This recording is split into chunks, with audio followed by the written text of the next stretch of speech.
Para revelar o segredo das escolas que dão certo, convidamos Bernardo Toro, filósofo, educador e pensador colombiano da educação e democracia da América Latina. Toro falará sobre as decisões de baixo custo que podem ser aplicadas por todos os educadores. Já está à frente e os convido a receber Bernardo Toro.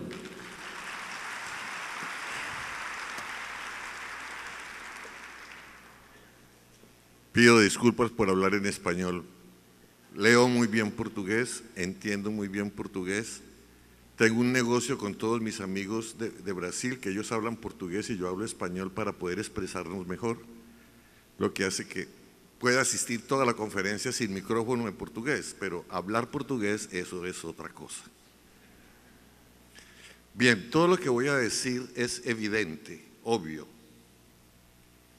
Einstein decía que para ver lo evidente hay que hacer un esfuerzo especial, porque por no verlo a veces no podemos cambiar las cosas. Vamos a hablar de dos cosas solamente: comprensiones y decisiones para el éxito escolar. Todo lo que digo está basado en investigaciones y en experiencias seguidas durante muchos años básicamente en América Latina, Asia, parte de Asia, Filipinas, etc. La primera cosa es entender una cosa: la forma como definimos las cosas son la forma como entendemos las cosas. Y ahí nos lleva eso a una primera comprensión importante. Tenemos la educación que somos capaces de definir. Es muy importante para la innovación en los sistemas educativos que nos preguntemos qué educación queremos definir para Brasil y para América Latina. Los modelos que tenemos han sido copiados. Piensen ustedes que la diferencia entre Norteamérica y Latinoamérica es que a Latinoamérica llegaron familias con un proyecto de país que tuvieron que hacerlo y fabricarlo. Fabricaron cómo iba a ser su escuela, cómo iba a ser su iglesia, su cantina, su correo, su gobierno, porque no querían regresar al modelo europeo porque estaban siendo perseguidos. En América Latina, la escuela nos llegó en buque, en barco, el legislador nos llegó en barco, la ley nos llegó en barco, todo llegó en barcos, sean portugueses o españoles. No creamos las instituciones, nosotros no fuimos los creadores de nuestras instituciones. Por eso nos cuesta tanto trabajo innovar institucionalmente. Entonces, un primer aprendizaje es cómo queremos la educación de Brasil. Mariana y Tufía acaban de explicarlo. La forma como tenemos la secundaria no funciona para nuestros jóvenes, ni en Brasil, ni en Colombia, ni en casi ningún país. ¿Por qué no hemos sido capaces de crear una secundaria que sea útil a los muchachos? Es una pregunta que vamos a tratar de ver. Un segundo punto muy importante para los educadores es entender: los educadores somos muy dados a darle mucho valor a la educación. Somos los sacerdotes del saber. Yo me mato por mis alumnos. Es muy importante que le bajemos volumen a eso.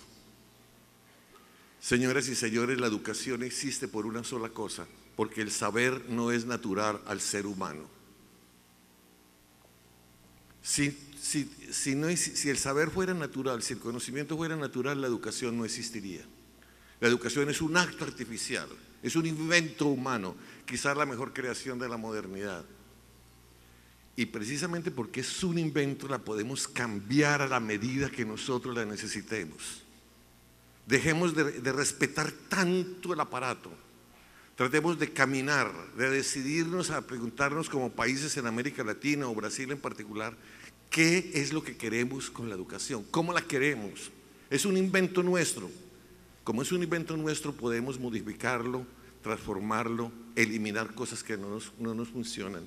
Y eso es una condición fundamental si América Latina y Brasil quieren ir adelante. La otra pregunta es: piensen que un currículo, ¿qué es un currículo? Como está definido hoy, es un montón de pedacitos de conocimientos y prácticas. A ver, para hacerme entender.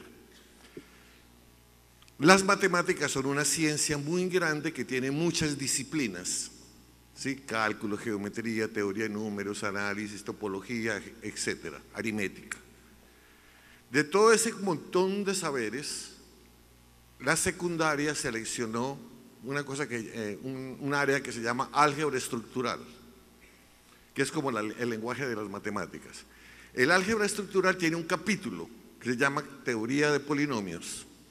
Dentro de ese capítulo hay un parrafito pequeño que se llama polinomios de ecuaciones, dicen los profesores, de primer grado y segundo grado.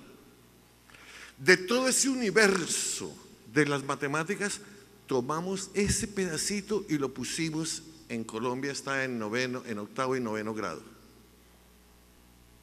Todo un currículo son pedacitos de saberes que juntamos y decimos: jóvenes, niños, eso es lo que nosotros los adultos queremos que ustedes aprendan.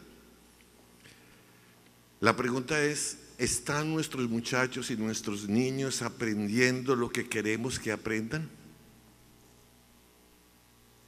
Esta es en este momento una de las discusiones más importantes de la educación y nadie le está poniendo atención a esa discusión. Sale un legislador y dice: hagamos una ley para introducir en el programa de estudios tal cosa, en el programa de estudios materia nueva, y se van llenando materias y materias y la gente está en silencio. La pregunta es: Brasil está en un momento, todo el mundo sabemos que Brasil está en un momento muy importante de transformación y de evolución. La pregunta que hay que responder en Brasil es, que fue la pregunta que se hizo Finlandia hace 20 años. ¿Es eso lo que queremos que nuestros muchachos aprendan? ¿Qué es lo que queremos que aprendan?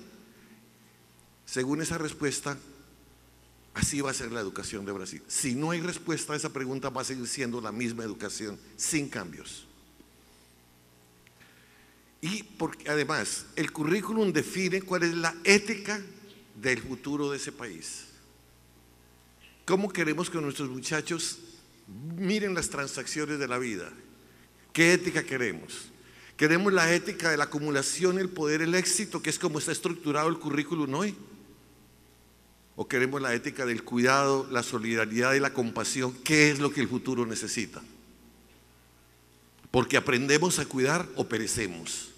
El planeta no está en peligro, los que estamos en peligro somos nosotros.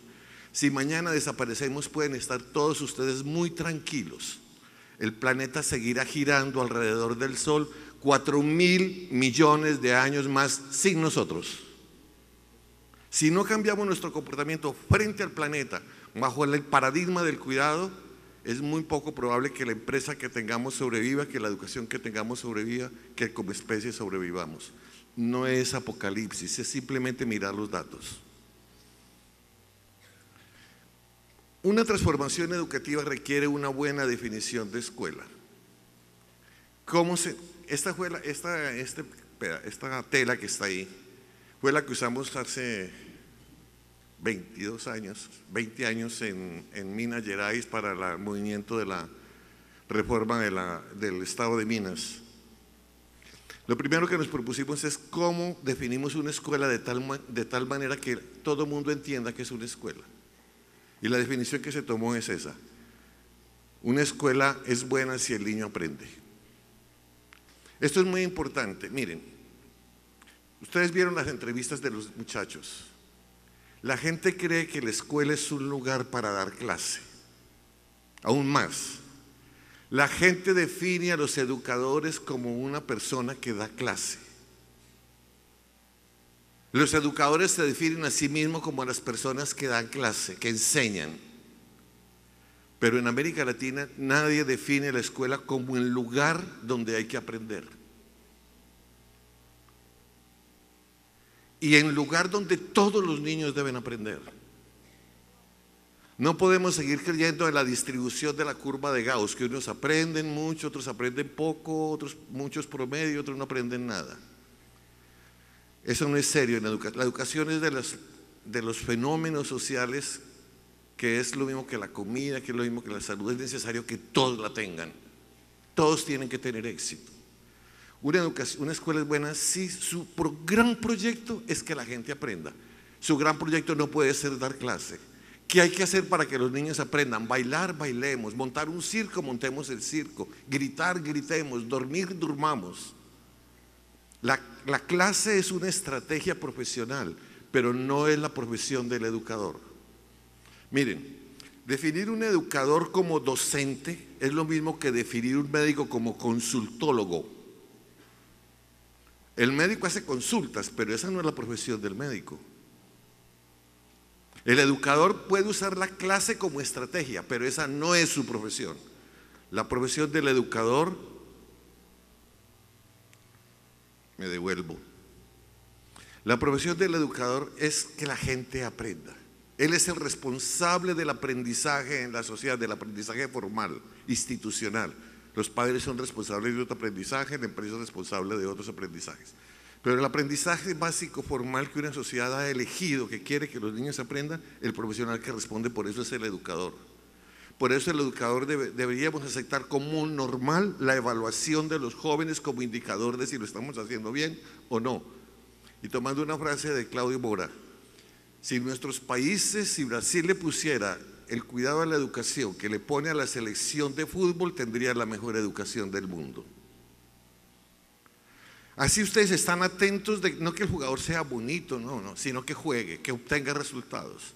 Un educador, su gran responsabilidad es que los niños aprendan. Y eso cambia toda la definición de la escuela. ¿Para qué educamos a la gente? La respuesta de la pregunta. La pregunta que mucha gente se hace, ¿para qué educar a la gente? ¿Sí? No hay sino dos cosas importantes. Educamos a la gente para poder construir la vida digna de todos. El propósito de la educación no es saber más inglés o matemáticas o física, no. Es cómo todo eso que formamos contribuye al único proyecto importante que hay en una sociedad, que hay en un país, que hay en una sociedad, que todos podamos vivir dignamente. Y para poder hacer eso hay que hacer de la educación un bien público. Yo no veo muy bien aquí. Levanten la mano aquí los que tienen sus hijos en escuelas del Estado. 7, 10. Bueno, levanten la mano los que tienen sus hijos en escuelas privadas. Todos. Bueno.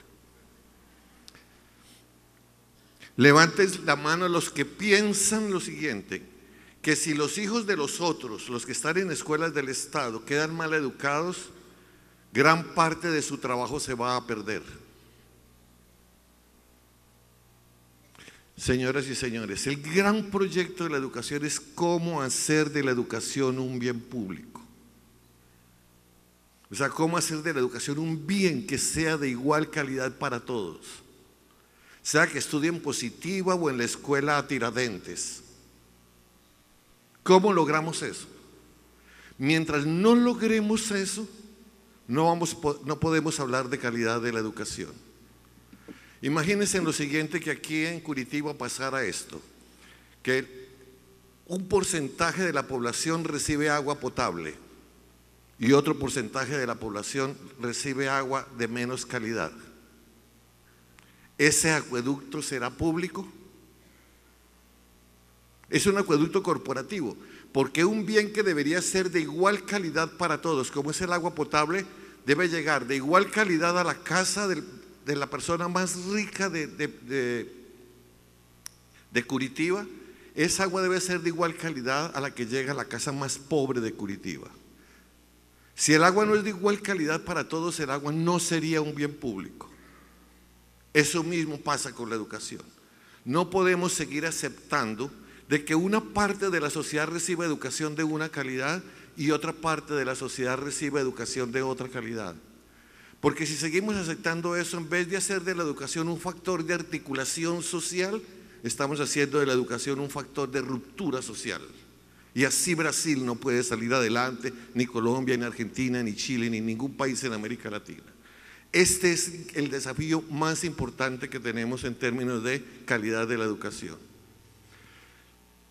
El otro punto es poder definir bien qué es un profesional de la educación. Es una persona que posee los conocimientos, las tradiciones, las destrezas, los valores, los ritos, los instrumentos que garantizan que todos sus alumnos aprenden lo que tienen que aprender, en el momento que lo tienen que aprender, como lo mostraba el profesor Tufí ahora.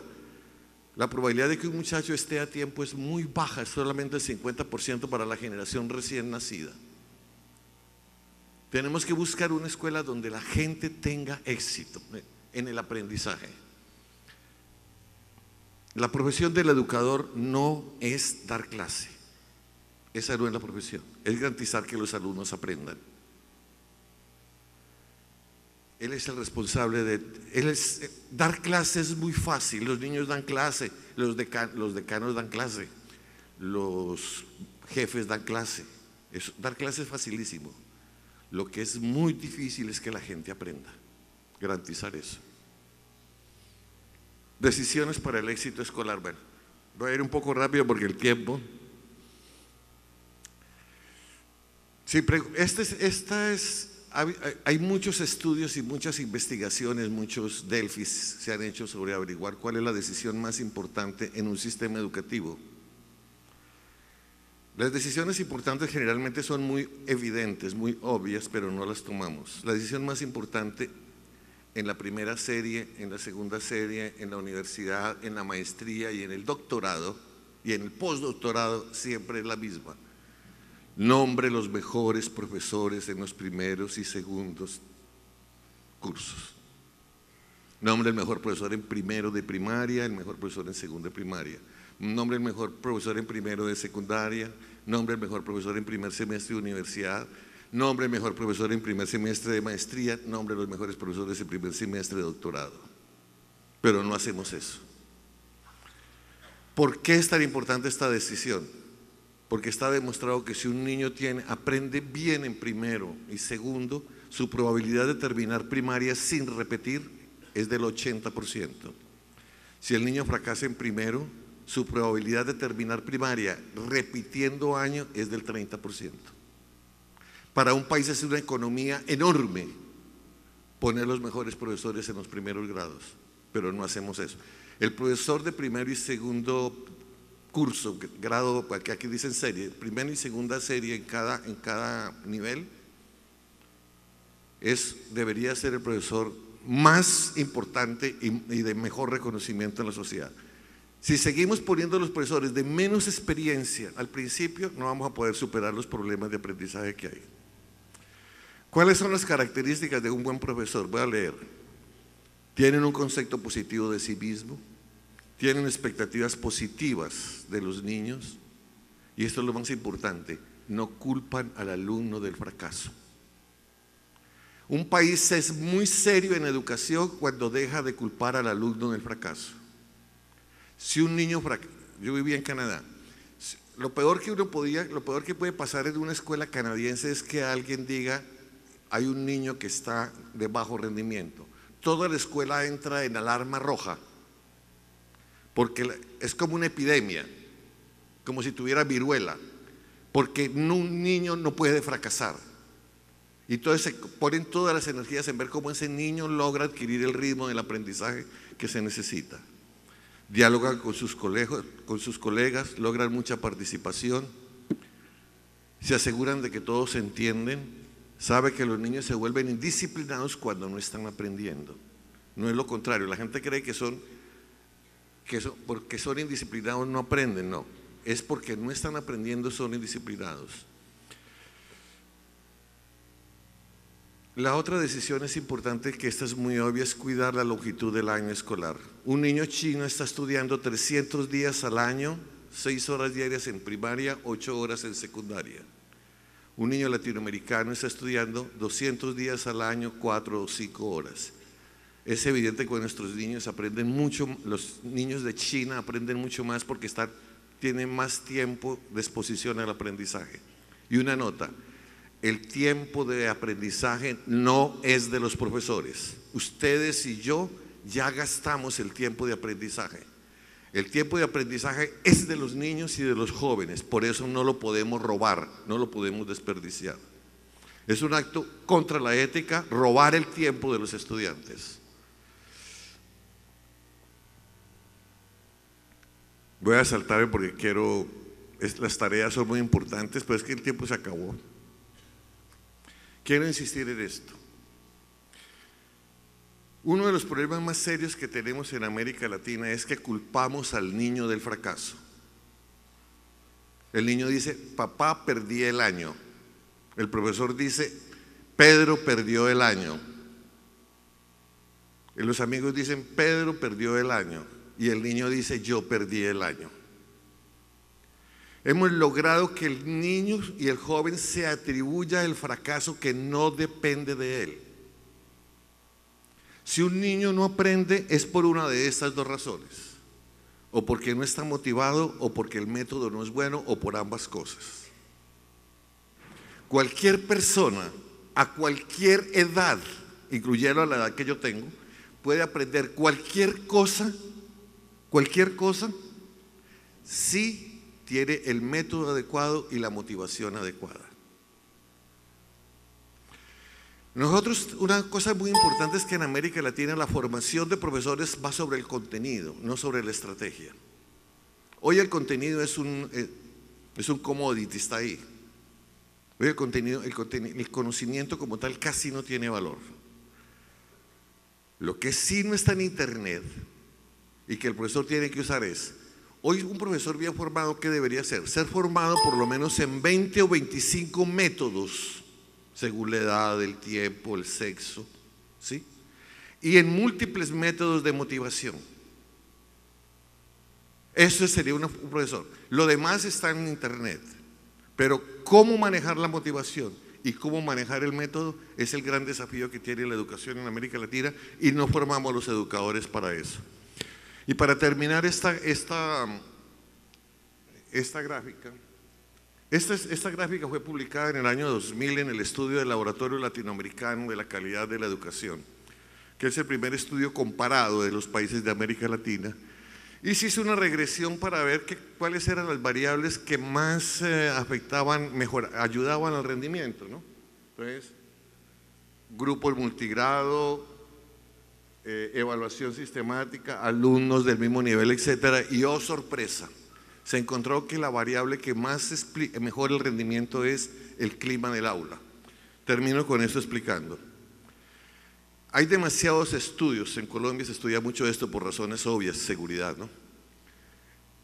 Que a medida que el niño se siente más seguro en una escuela, en un ambiente educativo, su rendimiento sube a niveles inesperados. ¿Cómo se define la seguridad? Es la capacidad de prever, prevenir y controlar situaciones, procesos o hechos que pueden disminuir o dañar física, mental o emocionalmente a los alumnos y a los adultos que están en la escuela. ¿Sí? Si miramos el clima del aula, ¿cuál es la característica de las escuelas que tienen seguridad? La escuela que es capaz de prever y prevenir y controlar el bullying. Cuando el niño sabe que puede preguntar cualquier cosa y va a recibir respuestas pertinentes. Perdón. No se ridiculiza al niño por su forma de hablar o por su procedencia étnica o geográfica. No se ridiculiza su forma de vestir. Sus padres son bienvenidos y respetados por todos. Puede circular libremente. ¿Cómo lograr esto? Finalmente, como la última decisión, es, señoras y señores, si queremos niños demócratas, solidarios, capaces de planificar, de dialogar, de pensamiento divergente, es necesario definir como política pública el enfoque pedagógico de estudio y aprendizaje cooperativo en grupo. No más enseñanza magistral, no más enseñanza frontal. Tenemos que evolucionar para ser más productivos, más sociales y más democráticos. Déjenme terminar con esta frase de Carlos Drummond de Andrade. El presente es tan grande, no nos apartemos muchos, vamos todos de las manos juntas. Ningún país puede salir adelante solo. Si Brasil cambia, los demás también podemos cambiar. Muchas gracias.